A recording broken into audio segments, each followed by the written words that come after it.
Blackburn, for herself and others, proposes an amendment number 996 to amendment number 891.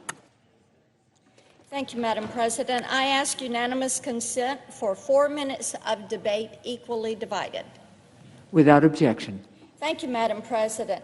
This amendment strikes an unfair hospital wage index earmark that would benefit just 3 states, Rhode Island, New Jersey, and Delaware. It would give preferential treatment to them for the consideration of the area wage index. The benefit comes at the expense of poor Americans that are living in rural areas and make the payout disparities between rural and urban hospitals worse than they already are.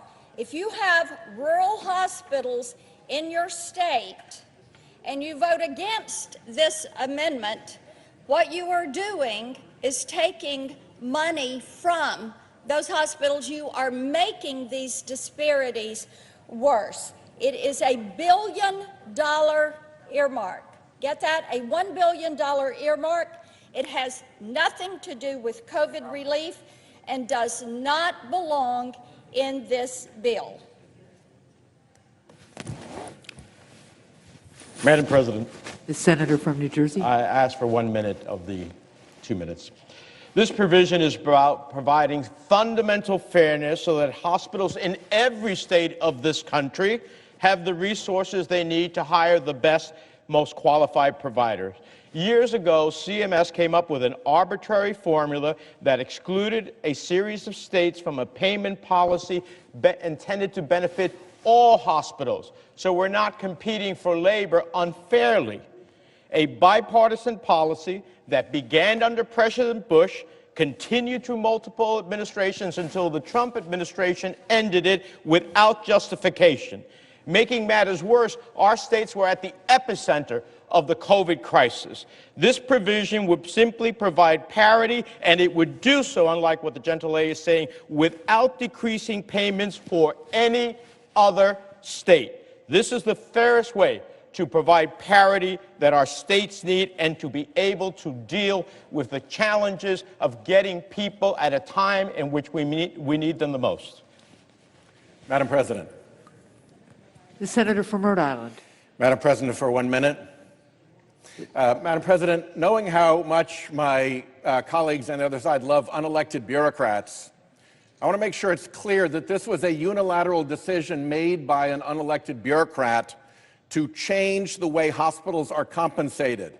And the results, at least in my state, is that our hospitals are paid 25 cents per dollar less than the hospital right across the border in Massachusetts, and 30 cents per dollar less than the hospital right across the border 20 minutes down the road in Connecticut. Dr. Barrasso and Dr. Cassidy can understand that a 25% hit in hospitals that close together, a 30% hit between hospitals that close together, is ridiculous. And my friends on the Finance Committee will remember me showing this graph to every Health and Human Services witness who showed up, and none could defend it. I ask your support on this. Senator from Tennessee. Yes, to respond to this, I think what you've just heard from my colleague from Rhode Island is what happens with too much government interference into health care. That is what he is complaining about, as we have been up all night long working on this bill. There is nothing that makes New Jersey, Rhode Island, and Delaware more special than the other states in this country. If you have rural hospitals, if you vote no on this amendment, you are making the disparities worse. And I would urge a yes vote on the amendment. Madam President, I ask for 15 additional seconds.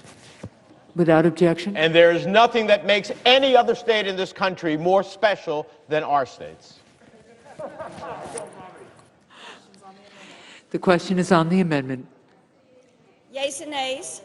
Is there a sufficient second? There appears to be. The clerk will call the roll. Baldwin.